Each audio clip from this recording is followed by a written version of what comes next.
Welcome to A Drop of Silence, the groundbreaking podcast series that dives deep into the realms of controversy. Join us as we bring special guests who share their extraordinary experiences and offer unparalleled insight into history, today's news headlines, and the future. Get ready to embark on a thought-provoking journey where silence speaks volumes and the truth lies somewhere beneath the surface.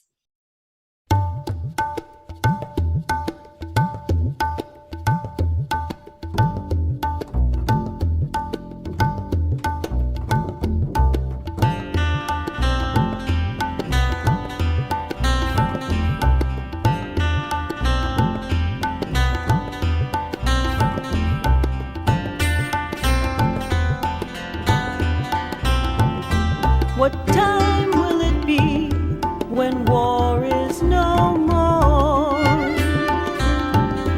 When bullets are melted and the warships moor. Shalom, everyone. This week's guest is George Horesh. I have known George since 2004.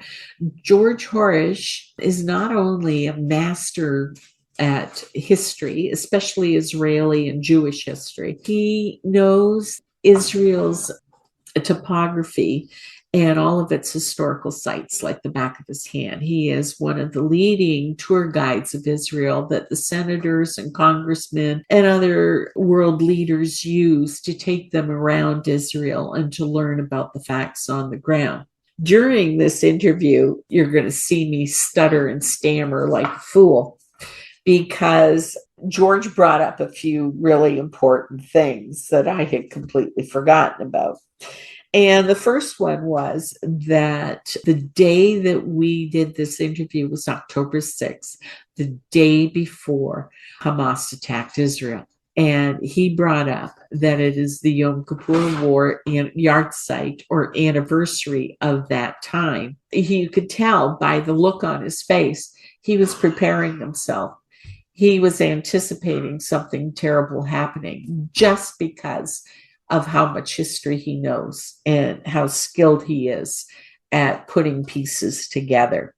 He also blew me away. I mentioned to him that in Windsor, we had a protest march about sex education, and that over 1,000 people had marched down the main street of Windsor, and over 800 of those people were Muslims, and they had pulled 300 kids out of school to do the marching, and it got violent. And he looked at me and he said, well, you're not blaming the Muslims for that, which everybody was doing around.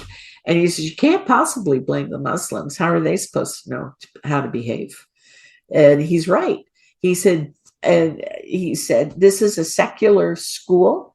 He said, nobody has a right to do a protest march on a secular school. That's the curriculum is decided by the government. He's right. So then the question became, well, and this is the part we kind of excluded from there, is so what do you do? So when we get refugees in, nobody sits down with these wonderful people that are coming in and saying, this is what is expected of you as a citizen. This is what you can do. This is what you can't do. As a citizen, there are rules and regulations you need to follow. This is not in place in Canada or the United States or in any other country. People are coming from different worlds with different rules and regulations, where if you're doing a protest, the protest becomes violent. The more violent the protest, the more meaning that protest has. Well, that's not how it works in Canada. And nobody has ever taught anybody that. And shame on us. And as George says, shame on you, shame on your government. How do you expect people to know how to behave if you don't tell them how to behave?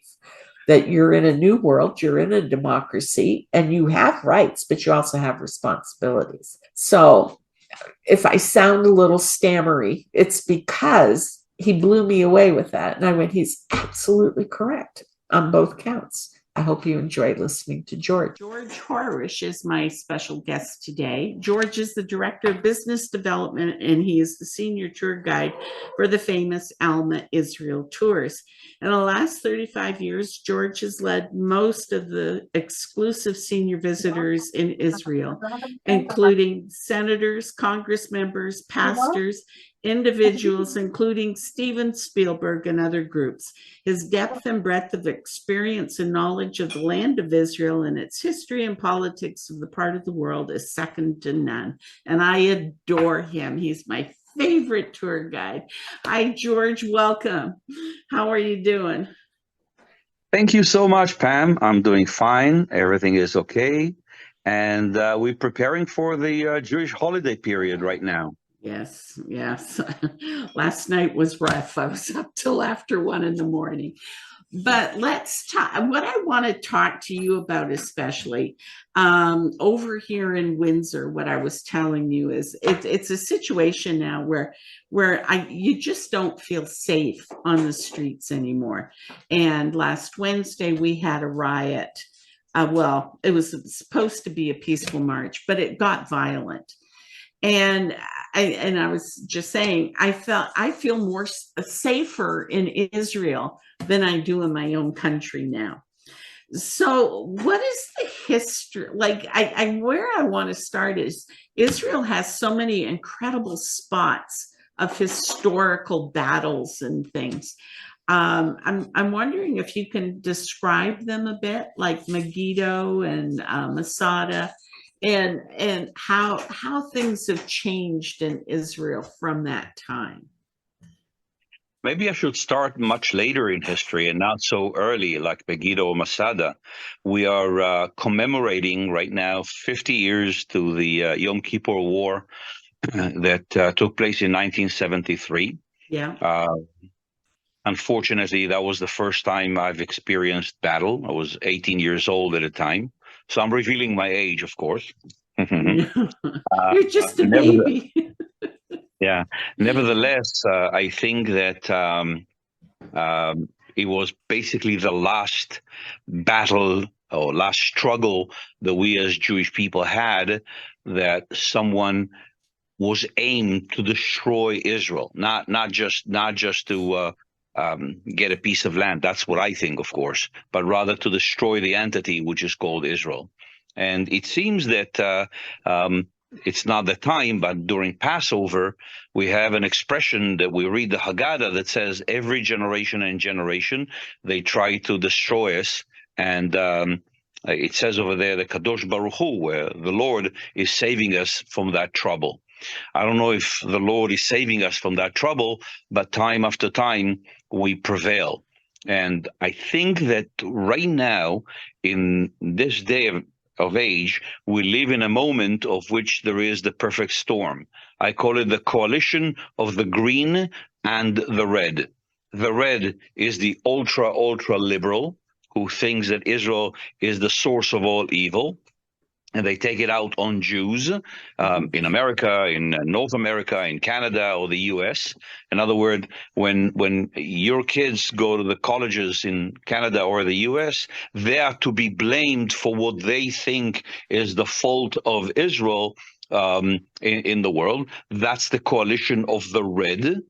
And then the green one is the Muslim, which have absolutely nothing whatsoever to do with the red, not in values, not in ideas, not in ideology, not in almost nothing. Okay, we talk about ultra-conservative group of people that believe in the principles of Islam, which are not the principles of the West, which is all right to live that way if you want to live that way, but you don't have the right to impose those values upon others.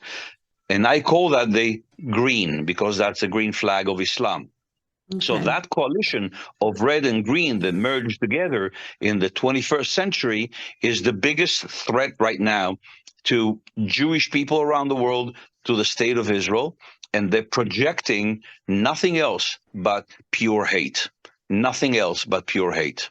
Israel is not a perfect country. Nobody said it is. Israel probably has its own faults, just like any other country in the world. Israel is suffering right now from a conflict between, generally speaking, the Arab world and Israel. That conflict eventually will be solved. I don't know how. Now talking about peace with Saudi Arabia, I hope it will come. They're talking about concession to the Palestinians that maybe solves some of the problems. But that coalition is determined and projecting hate throughout the world against Israel and against the Jewish people. And that's kind of ridiculous when you evaluate these two groups. They have nothing in common except one thing: the hate for Jewish people. Yeah. Don't be misled. A lot of the people, your neighbor across the water from Michigan, don't be misled by listening to say, oh, we have nothing against Jews. We have nothing against Jews. It's only Israel. Don't be misled. Listen to the language of which they're using. They're talking about the Jewish state. They don't even call it the state of Israel. The Jewish state. That implies that you as a Jew have a share in the faults of Israel. And we do have faults. But once they speak about that, you are to blame as well. So don't be misled by it. Also, the ultra-liberal. But they say, oh, with Jews, we have no problem with Jews. We have friends who are Jews. We believe in sharing the values of the Jewish people. But yet, when it comes to the Jewish state, there is nothing but hate, and that's hurtful. Yeah. Yeah. We have a coffee shop that opened here in Windsor, and they have this beautiful, beautiful wooden map of the world and where the coffee plantations are, and where they have this, where there should be Israel, they've got Palestine. And I said, that's really hurtful. I said, you're not even going to acknowledge the country. It's been here for almost 80 years, and it was here for 3,000 years. And she said, no, it doesn't exist. And I went, wow, that's pretty. Okay, the answer is, when was Palestine existed? Yeah. There was ever a Palestine? Yeah. There was never a country called Palestine. There was never a state called Palestine. There was never a monetary system that belonged to Palestine. There was never anything like that at any given moment in the history of this land. That doesn't mean they don't deserve a country. Don't misunderstand me. I'm just saying that ignoring reality, that is the foundation and the bed of which that hateful or hatred is growing upon. This is the minerals that you water the tree of hate. Yeah. You don't have to like Israel, but to say that it does not exist, that's hiding from reality. Yeah. So let me ask you this, because this is on everybody's mind around here. Last Wednesday, there was a protest march against the Board of Education and their sex education program. There were over 1,000 people. For Windsor, that's a lot of people marching down the street. Over 800 of them were Muslims, and they pulled 300 children, Muslim children, out of the schools. And of course, there were the anti-protesters on either side, about 150 of them, and doing the peace sign and just saying, this is wrong, like, don't hate us kind of thing. And the Muslims encouraged their children to throw stones at these anti-protesters and spit on them. They threw water bottles. They kicked them. They got violent. And the police here just stood there. They did nothing because they were so outnumbered. They weren't prepared for this. How does Israel deal with something like that? If that were to happen in Israel, in a town, what would happen? What are they protesting about? They're sex education. They own their children. Education? Sex, S-E-X. They don't want their children to learn about sex education. And their statement that got everybody blown away was, we own our children. And in Canada, nobody owns anybody. And so everybody is alarmed. So why are you blaming the Muslims? They're not at fault. It's your fault as a country.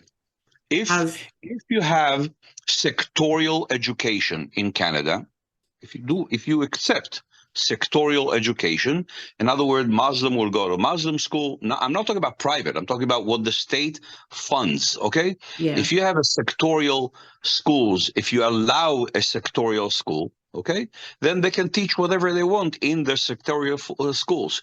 But if you have a general, common to all education that all children in Canada have to go to school for, Mhm. then they have to accept it. They don't like it, they're more than welcome to collect money, to raise funds, and to establish a private school of which they can teach whatever they want.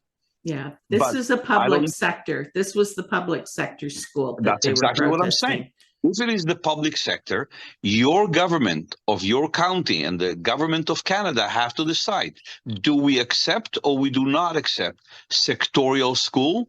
And if we do accept sectorial school, do we accept it in the public system? If you do, then they have the right to demonstrate. If they don't, then, stop it. Don't send your kids to school if you don't want to. Yeah. It's very simple. I don't blame them. It's like children. You give them a hand, they want the arm. Okay? If you cave in on this case, tomorrow there will be a Buddhist school who will say, okay, we don't. There will be an Indian school said we're not allowed to bring meat to school. There will be a Jewish school. They will just, there's no end to it, and it's the decision of your government. I don't know, it's the county or the state of Ontario. Yeah. I don't know how It's it works over there. Ontario. Yeah. Yeah, So but the state of Ontario to decide whether you want or you don't want sectorial school. If you do not want a sectorial school, then let them demonstrate until tomorrow. They get violent, arrest them. They don't get violent, don't arrest them. It's a freedom of speech. They can do whatever they want. The blame is not on them. The blame is on you. The shame is on you. Okay, that's interesting. They do have their own schools. The Catholics have their own schools, and Jewish people have some of their own schools. But those are private schools, right? Those are private schools. That isn't what they Okay. were protesting. They were protesting the public school system. I think that's what shocked everybody, was that they were protesting the public school system. But it was the way they did it, and they did it through their kids. It was the kids who were violent. Yes, yeah, violent. I'm sorry to say that, but it's part of the culture. There is an expression in Islam that says "Din Muhammad din al-Sayf." In other words, the law of Muhammad is the law of the sword, and it's a value. It's a value of which they believe in. Okay. Now you come and say my values are completely different. You're right. Your values are completely different, but that's their value. They came to live in another country with other values. You either accept it, and if you don't accept it, tough. Yeah. So in Israel, every time I've been there, I've seen where the Muslims have their own schools and their own mosques, and they have the rights to do whatever they want in their Muslim faith. Not exactly. In Israel, the government of Israel, because of the character of Israel, allows in the public arena to have sectorial school, of which some of those sectors, whether it's ultra-Orthodox, modern Orthodox, whatever it is, that allows the board of the school to determine what's the curriculum. Okay? If you go to a school in Tel Aviv, which is an absolutely open public school, then something like that will not be allowed. But since we're allowing, that's why I start in the beginning and said, your government, the government of Ontario, the government of Canada, have to decide, are you accepting sectorialism in the public school or not? If you are not accepting it, then you should stop those demonstrations with the police. If you're accepting it, then fine. Then let them get what they want. Okay. That's going to be your problem. Yeah, that's interesting. That's really interesting. So now, let's some okay. To his experiences is okay. The one thing I do want to talk about more is your experiences in the Yom Kippur War, because Golda just came out here, and it's in the theaters now. That movie. I have to say that I'm in love with Helen Mirren. So Oh, that's, I know. Me too. She's gorgeous. But so can we talk about the Yom Kippur War a bit? Okay. As far I have not yet seen the film, I'm going to see, obviously.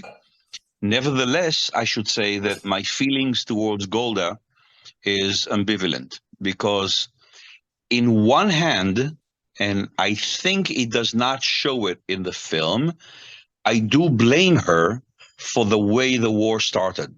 Yeah. Okay. And she definitely has at fault. Harry Truman, the president of the United States during the end of the Second World War, once said, when it comes to making decision, the buck stops here. Yes. In other words, the excuses that all the surrounding generals around her, those mythological generals such as Moshe Dayan and others, said, "Oh, don't worry, there will be no war." And she, as prime minister, female with lack of experience in warfare and something like that, accepted it. So in a way, you say, well, it's not her fault. She didn't know. But the buck stops here. The responsibility eventually lies on her lap. So as far as that, Golda is not clean. Yeah. Yet, in the third day of the war, when Golda understood that those mythological generals, including Dayan, who basically cracked down and was talking about the end of the world, the end of the Armageddon War. Okay, she sort of grabbed her bag and ran the war immaculately, fantastically. And her decision were extremely vital to the victory that Israel had in the war. Israel was caught not with our pants down, with our underpants down. Okay, our hoo-ha was seen to others, and yet when Golda took the rein into her hand, she ran the horses properly and perfectly, and she stood against huge pressure, both from Richard Nixon, the president of the United States, and Henry Kissinger, the Secretary of State at the time. And she basically pushed them over, and she ran the war immaculately. Really, I mean, I have to say, most other leaders, I compare her to Churchill. Look what happened in 1982 when we ran a war in Lebanon. Menachem Begin, who was then the prime minister of Israel, cracked. Okay, cracked. There were a lot of other leaders who would not hold under that pressure. 2,500 soldiers dead, plus 1/4 of the Air Force of Israel was destroyed in the first 48 hours of the war. 1/4. A quarter of Israel's Air Force. It's unbelievable. You cannot even fathom that. Not only she did not crack, she stood and she won the war eventually. But she cannot be exonerated from the original sin, not listening to the Mossad, who says there will be a war, and listening to the mythological generals such as Moshe Dayan, who claim there will be no war. Wow. I think you're going to like Golda because they get into that. But here's a question. Like you and I have talked about this a lot, but say somebody who doesn't know anything about this history of Israel and you were to give them a tour, where would you take them? And a tour why on the war, you mean? Of Israel, a tour of Israel, to explain Israel to somebody who knows nothing, or they're one of those left-wingers who say Israel, has done a lot of terrible things. Where would you take them to explain the history of Israel and where it stands today and why Israel is an amazing country? Where would you take them? I tell you what, I'm old, so I have a problem with sound bites. Okay. So there is no place, one site that I can go and TikTok, Instagram it and say, okay, this explains what Israel is all about. The life, and especially Israel, is by far more complicated than that. And you need few days to go through the country.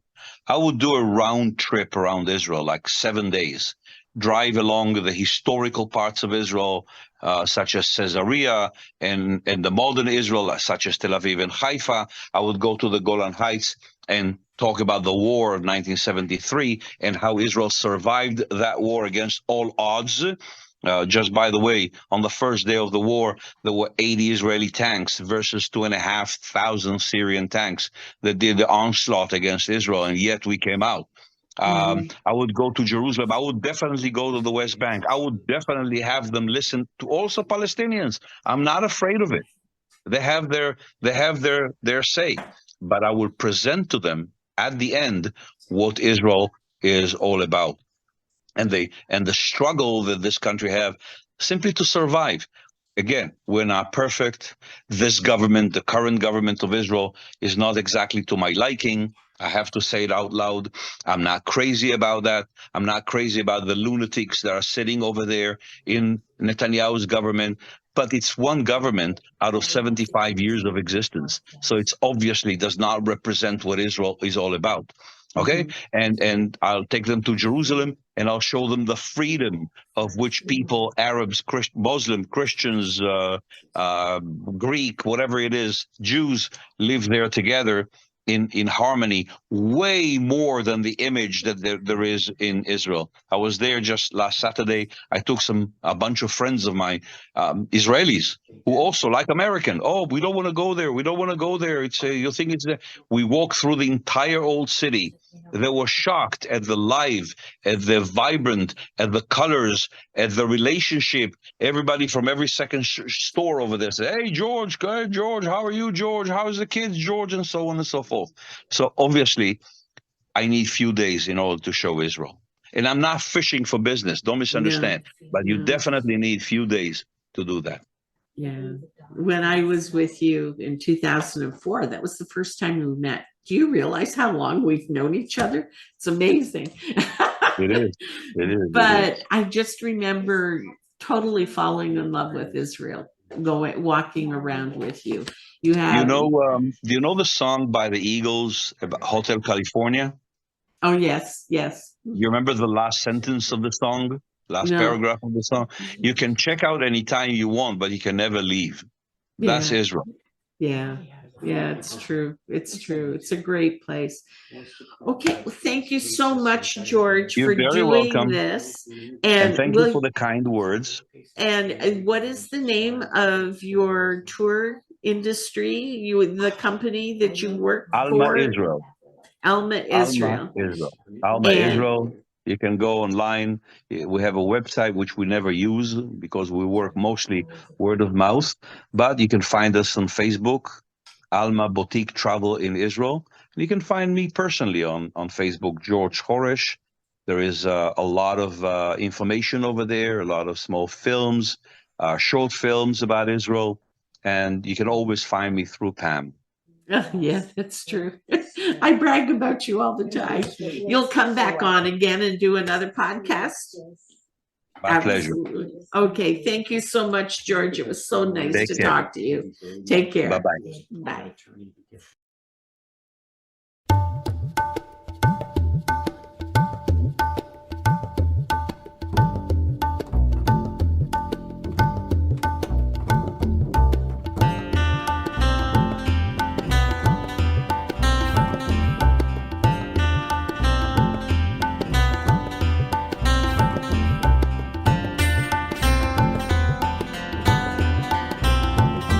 What time will it be when war is no more?